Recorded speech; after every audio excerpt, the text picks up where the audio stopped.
모센터였습니다. 오늘 하루 이슈의 중심.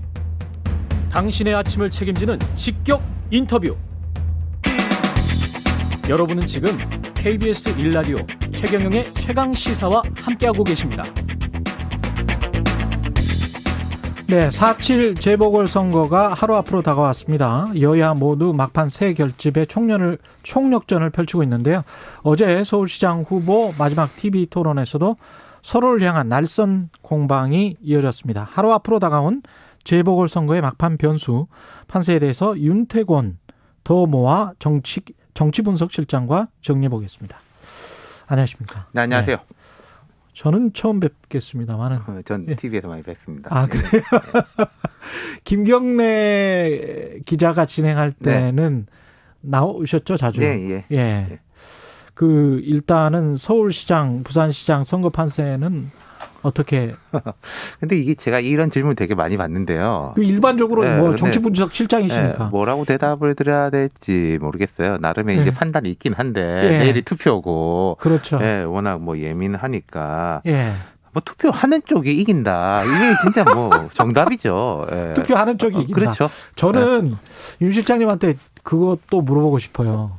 중도라는 사람들이 있어요? 아, 그럼요. 그 중도라는 게 지난번에 제가 EBS 다큐멘터리를 보니까 그게 이제 한국 중도가 왔다 갔다 하는 사람들이 아니더라고요. 정치 뭐라고 해야 되나, 정치 업계, 정치 학자들 사이에서 제일 예. 논쟁적인 지점인데요. 예. 중도라는 게 있죠.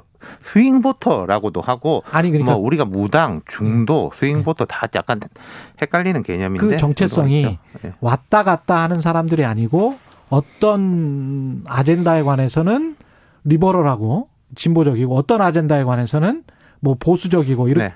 하지만 각각의 아젠다에 명확한 입장을 가지고 있는 사람들. 근데 그게 믹스된 혼합된 사람들이 중도인 건지 이른바 이제 왔다 갔다 하는 사람들이 중도인 건지. 이게 좀 이야기가 길어질 수 있지만 우리가 예. 흔히 뭐 시장 보수 이런 말도 옛날에는 많이 썼었고요. 예. 뭐 안보 보수, 시장 보수 이런 말도 썼었고, 예를 들어 이제 남북 관계에 대해 가지고는 통칭 조금 보수적인데 사회적 경제 부분에 대해서는 조금 진보적이고 이런 사람들이 이제 우리나라에 있고, 실제로 한국에서의 정치인들도 있네 생각해 보니까. 그럼요. 그렇죠. 네. 예.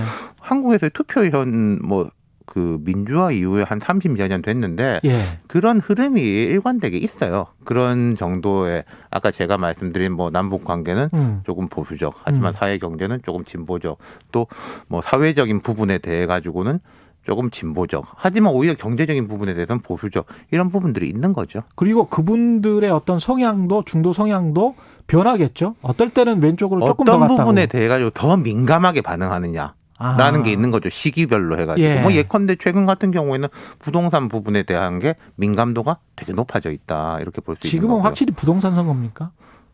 그걸로 해서 이제 다들 뭔가 거는 거죠. 예를 들어서 지금 뭐 박영선 후보는 여당을 대표해서 나왔지 않습니까? 예. 부동산 3법, 임대차 3법 이런 게 되게 논란거리가 돼 있고, 예. 야당의 오세훈 후보 같은 경우에 내곡동 땅 논란거리가 돼 있잖아요. 그 예. 결국 묶을 수 있는 거는 부동산이라는 그렇죠. 키워드로 묶을 수 있는 거죠. 예.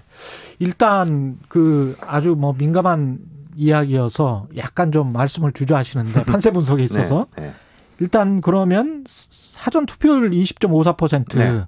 이거 가지고는 어느 정도 예측을 해볼 수 있지 이것도 않을까요? 근데 이제 뭐 어떤 연령대라든지 여기서 많이 나왔는지 사실은 봐야지 아는데, 지금 우리가 갖고 있는 그런가? 데이터는 구별 데이터밖에 없어요. 사실 구별 데이터밖에. 종로구가 24. 몇 %로 해서 제일 높았는데, 그렇더라고요. 예, 근데 예. 종로구는 뭐가 있냐면은 관외 투표가 꽤 많습니다. 무슨 말씀이냐면요. 종로구에 지금- 사는 사람들 아니고 그렇죠. 직장인들이 예를 들어 직장이나 종로구에. 뭐 가게 하시는 분이나 이런 맞다, 분들이 맞다. 오늘 일하러 나왔다가 나 잠깐 짬내 가지고 여기도 하고 갈까? 라고 하시는 분들이 다른 지역에 비해서 많다는 거죠. 그러면은 저 회사들이 많이 몰려 있는 강남구도 비슷하지 않을까요? 근데 이제 강남구는 전체 인구가 일단 많아요. 가불병 이렇게 아. 종로는 사실은 전체 인구 작은 편입니다. 맞다. 예, 그렇게 보셔야 예. 되는 거죠. 그럴 수 있군요. 그래서 그래서 이번 사전 투표 같은 경우에는요. 예. 높아요. 높습니다. 두 예. 가지가 있는 건데 전반적으로 이번 선거에 대한 관심도가 일반적 재보궐선거보다 훨씬 높다. 라는 게 첫 번째. 두 번째는 지난 총선 때까지만 해도 보수 쪽에서는 사전투표를 좀 꺼려하는 분위기였어요. 아, 이거 믿을 수 있냐. 내가 투표 찍어놨는데 3일 동안 묵혔다가 까는 건데 이거 무슨 일이 있을 수 있... 부정선거? 누가 네. 하냐. 네. 뭐 부정선거까지는 아니더라도 좀 찜찜하다. 네. 그래서 이제 본투표 날 하자 이런 거였는데 이번에는 그게 많이 깨졌거든요. 네. 뭐 오세훈 후보도 사전투표를 했고 야권에서 사전투표 동료 운동도 있었기 때문에 보수 진영에서 사전투표에 대한 거부감이 사라졌다. 이것도 있는 거죠. 마지막 TV 토론회는 보셨습니까? 그걸 통해서 보다가 우리가 말다가 했습니다. 우리가 뭔가 유추해낼 수 있는 건 있을까요?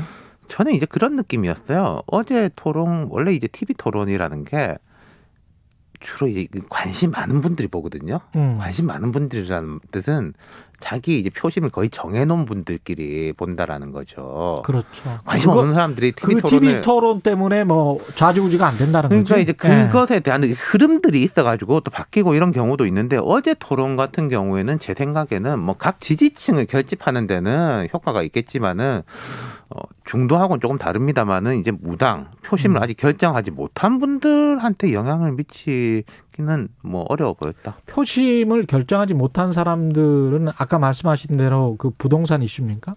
표심 결정받으면 다양한 이유가 있죠. 자, 첫 번째로는 둘 다 마음에 안 든다. 둘 다 마음에 안 든다. 두 번째로는 선거에 아예 관심이 없다. 선거에 관심이 없다. 선거에 아예 관심이 없는 분들 투표로 안 갈 정치에 관심이 가능성이 없다.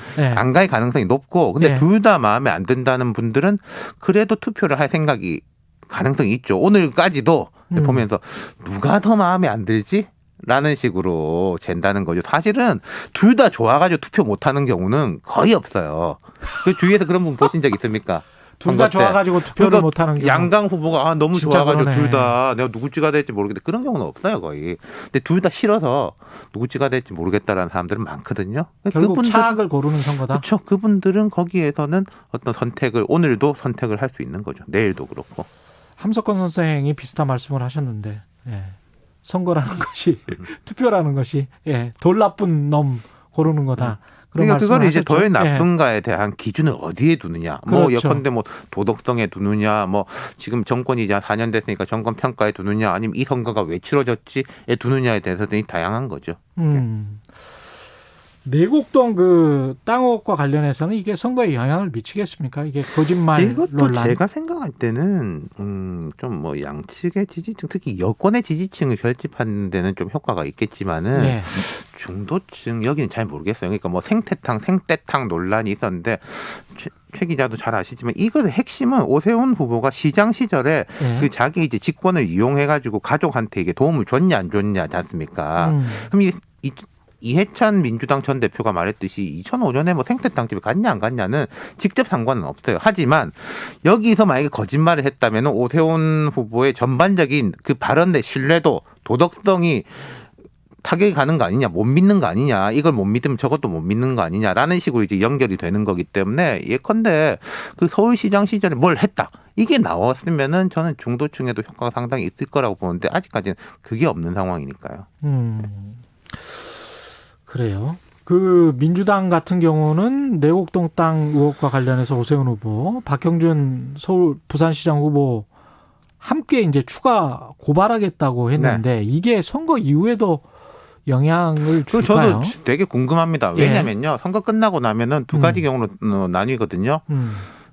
민심에 수용하겠다. 뭐 누가 이기건 지건 간에 그리고 뭐 대체적으로 아주 큰 건 제외하고는 고소 고발에 대해서 뭐 전반적으로 치화하겠다라는 경우도 있고 뭐 이거는 끝까지 가겠다라는 경우도 있는데 거기에 대해서는 아마 민심 예를 들어서 내일 투표 나온 결과에 따른 뭐 결과 누가 이기느냐 또 그 격차 여부에 따라 달라질 거예요. 예를 들어서 뭐 어느 쪽이든지 간에 이건 민심을 수용하지 않는 거냐라는 역풍이 불 수도 있는 거니까요. 너무 큰 격차가 난다면 그렇겠죠? 예. 근데 만약에 이제 격차가 좁혀진다면 그게 그것도 이제 판단을 하게 되는 거겠죠.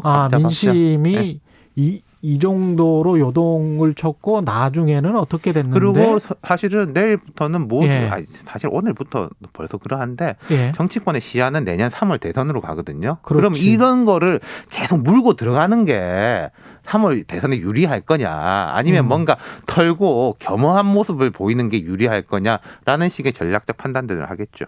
또 그때 가서 판단을 하게 될 것이다. 그러니까 선거 결과 이거는 한 2, 3일 내에는 판단해야죠. 이런 부분에 대해서는. 그렇군요. 그 격차가 만약에 그 민주당이 대패를 하게 된다면 네. 정계 개편 구도의 시나리오, 그다음에 민주당이 석패를 하게 되거나 또는 민주당이 역전을 뭐 하거나. 역전을 하게 되거나 이렇게 되면 어떻게 되는 건가요? 어찌됐든 각각의 간에 시나리오별로? 아까 제가 말씀드린 대로 내년 3월을 향해 가기 때문에 예. 양쪽 다 지금 보면은요. 양쪽 다 이제 대표를 뽑아야 돼요. 당장에.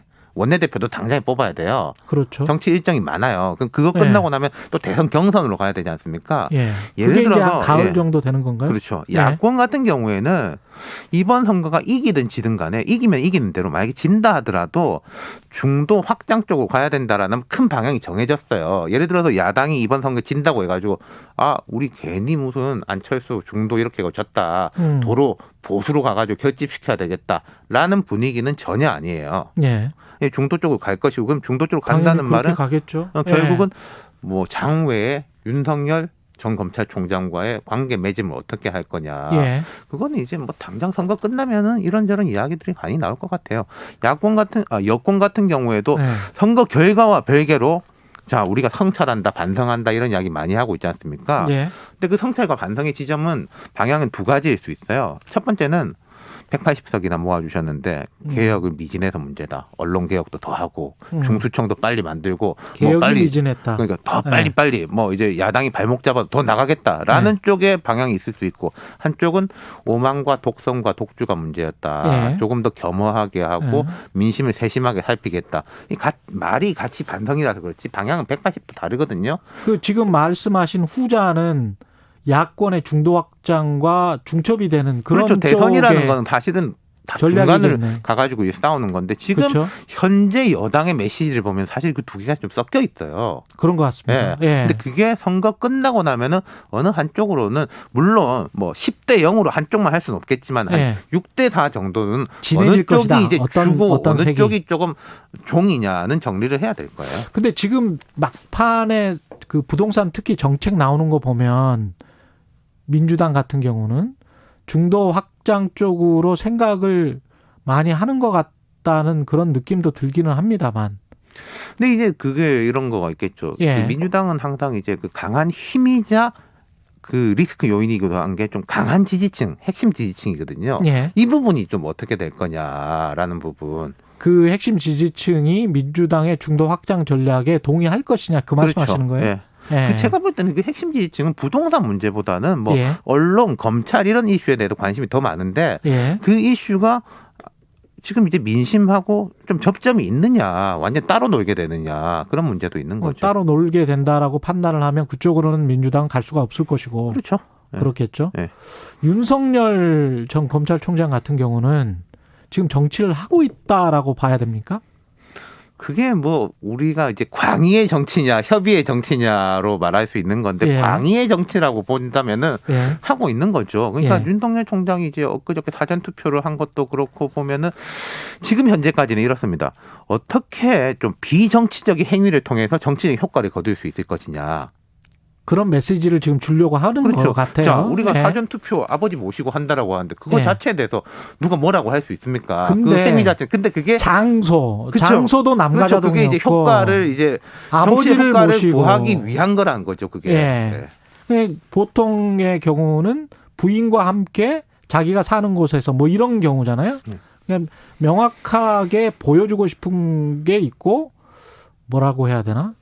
덜 보여주고 싶은 게 있고 뭐 네. 그런 것 같다는 생각이 듭니다. 뭐 앞으로 이제 여당에서도 이제 그 이야기가 나올 거예요. 음. 당장부터 윤석열 제어하자라는 쪽하고 예. 당장 우리가 추스르고 민심을 이렇게 좀 더 살피고 예. 윤석열을 또 이제 치면 칠수록 오히려 더 큰다. 조금 전략적 무시 행위가 필요하다라는 쪽에 이제 논쟁들이 있을 수 있겠죠. 검찰 내부에서도 보면 박철환 대구지검 안동지청장이 검찰 내부망에 올린 거 보면 전직 총장이 어느 한 진영에 참여하는 형태의 정치 활동은 검찰의 정치적 중립과 독립성에 대한 국민의 염원과 모순돼 보인다. 저도 그 기사를 봤는데 그 예. 부분은 저는 뭐 검찰 쪽은 전문가가 아니지만은 예. 이제 검찰총장 새로 선임해야 되잖아요. 그런 부분하고 맞물려 돌아갈 가능성들이 높죠. 그런 이제 서초동 여론이라는 거는 공수처가 지금 일을 잘하느냐 못하느냐, 뭐 중수청 금방 만들 거냐 안 만들 거냐 이런 것들하고요. 그러네요. 이 마지막으로 윤석열, 김종인 그 제3지대론 예. 그렇게 해서 결국은 국민의힘 입장에서는 뭐 국민의힘이랑 나중에는 결국 합당할 것이다. 저는 또는 뭐 이렇게 생각하는데 사자 형성이 될 것이다. 3지대라기보다는요. 한 예. 2.5지대라고 보는 게 맞아요. 2.5 3지대라는 지대. 건 사실 여도 아니고 야도 아니고 과거에 정주영 국민당 정도가 3지대였지 그 이후에는 예를 들어서 2012년에 안철수 후보가 나설 때도 2.5지대로 보는 게 맞았죠. 알겠습니다. 2.5지대라는 국민의힘 2.5지대 이런 말씀이죠. 그렇죠. 예, 오늘 말씀 감사하고요. 윤태곤 더모아 정치분석 실장이었습니다. 고맙습니다. 감사합니다. 예, KBS 1라디오 최경영의 최강시사 1부는 여기까지고요. 잠시 후 2부에서는 여의도 정책맨 더불어민주당 홍익표 정책위 의장 만나봅니다. 고맙습니다.